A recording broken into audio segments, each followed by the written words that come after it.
Hello guys, চলে এসেছি আরও একটা নতুন ভিডিও নিয়ে। তো অনেকদিন পর আরও একটা ব্লগ ভিডিও নিয়ে এলাম।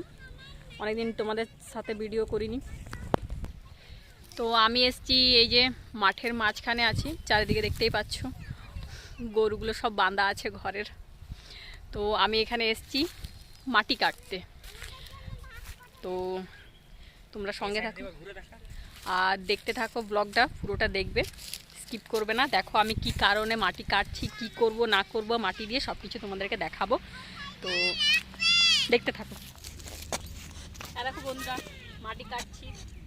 এখন আমি নিয়ে যাব। মাটিটা ভালোই নরম, তাই কোপানো যাচ্ছে। শক্ত মাটি কিছুতেই নালে কোপানো যায়। আমি তো পারি না, তাও করছি আর কি। কোনোদিনও আমি মাটি কাটিনি, আমাকে কি কি না করতে হচ্ছে। তোমরা আমাকে বাঁচাও। শ্বশুর বাড়িতে কত অত্যাচার করে আমাকে, দেখো কেউ আমাকে সাহায্য করে না। তোমরা একটু হলেও সাহায্য করে দিও না। মাগো, কতগুলো মাটি নিয়েছি, পারবো কিনা। ও মাগো, কি ভারী মাটিটা। আমাকে দেখে উঠতে হবে, কিন্তু এখন উঠতে পারবো কিনা। কতদিন আমি নিইনি মাথায়, এই প্রথম নিচ্ছি। বাঁচাও,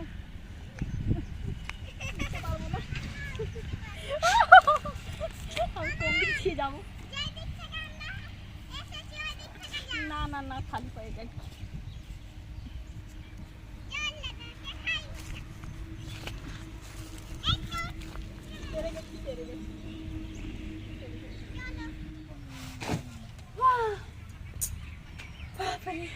আরো নিয়ে ও মাগো, মরে গেলাম।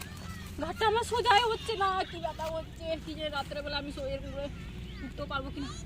ও মা, আরো 10 বার নিয়ে যেতে হবে। এটা তো মাত্র একবার হয়েছে, মরে যাবো আমি।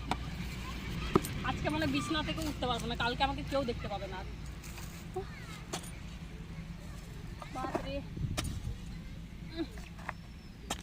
আমি এটা করেই ছাড়বো।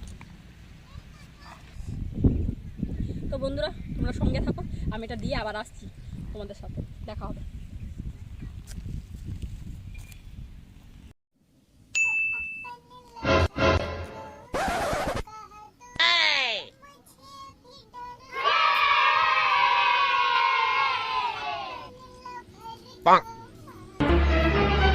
Oh no!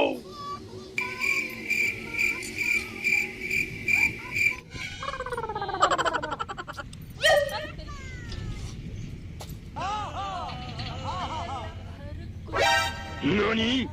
Nope.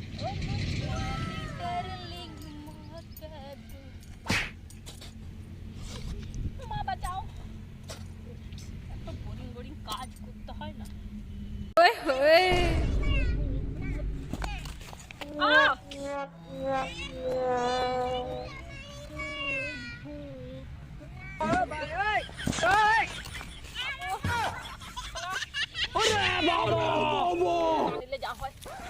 লাগলো, উড়ে গেল মাটি আমার।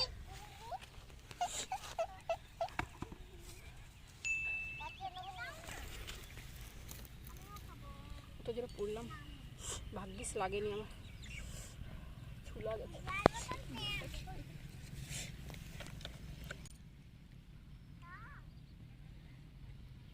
মাটি বইতে বইতে গলা শুকিয়ে কি করে পড়লাম, কেউ নিশ্চয়ই আমাকে গাল দিচ্ছিল। কি করে লাগলো পাটায়, উঠতে গেল না কি জানি। এই জায়গাতে উঠতে গিয়ে পড়ে গেলাম, জায়গাটা সমান নয়, পড়লাম কি জানি বাবা। এমনি তো আমি অনেক ভয় করি এগুলো উঠতে।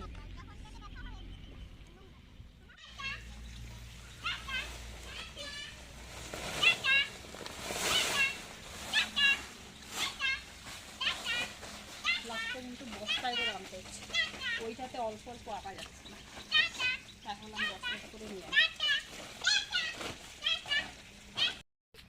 তো বন্ধুরা, এখন আমরা ওই মাটি আনতে যাব। সাদা মাটি আমাদের নেওয়া হয়ে গেছে। ও বন্ধুদেরকে নতুন জুতো দেখাবো। এই দেখো বন্ধুরা, শাশুড়ি মাইনে দিয়েছে আমার মোনাকে নতুন জুতো, আনন্দে খুশিতে লাফাচ্ছে। তো চলো তোমাদেরকে দেখাবো। কী কারণের জন্য ওই মাটিটা নেবো আর কী কাজে লাগে। আমি তো প্রথমবার নিচ্ছি, যারা জানো তাদেরকে আমি এত ব্যাখ্যা দিয়ে বলতেও পারবো না, কারণ আমি নিজেই খুব একটা কম জানি। আমাকে বলা হলো যে এইটা বলে, তাই আমি ভাবলাম তুমি যে তোমাদেরকে আমি একটু দেখিয়ে দিই, যারা যারা জানুন।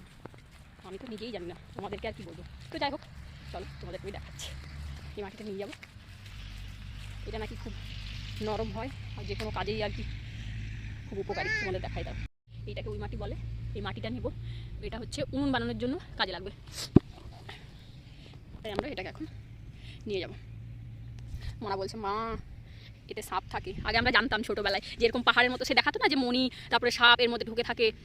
তো আগে ছোটোবেলায় আমরা জানতাম যে এটা হচ্ছে সাপের ঘর।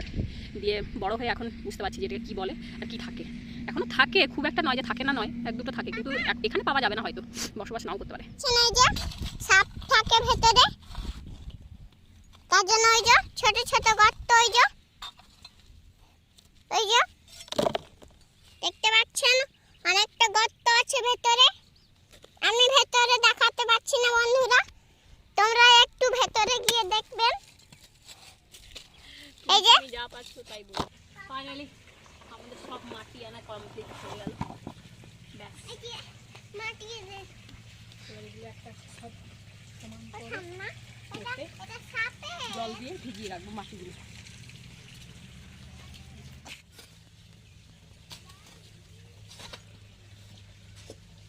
এটা কি সুইমিং পুল? এটা এবার জল দেবো।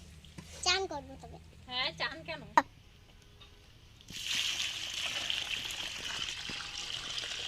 এদিকে তো বন্ধুরা আমার অর্ধেকটা লাগানো হয়ে গেছে আর কিছুটা বাকি রেখে দিয়েছি। তো এইগুলো আমার দেওয়ার কারণ হচ্ছে সামনে মকর সংক্রান্তি আসছে। তো বন্ধুরা আজকের মতো এইটুকুই, কারণ আমার এখন মাটিগুলো বয়ে ঘাড়গুলো খুব ব্যথা করছে, পায়ে মায়ে ছুলে গেছে, কেটে গেছে, পড়ে গেছে। বুঝতেই তো পারছি। চোর কাটাগুলো ঠিক আছে, তোমাদের রাখবো, দাও দেখি। এই বাটিটাই আমার কাজে লাগবে ছাড়াতে একটা কিছু।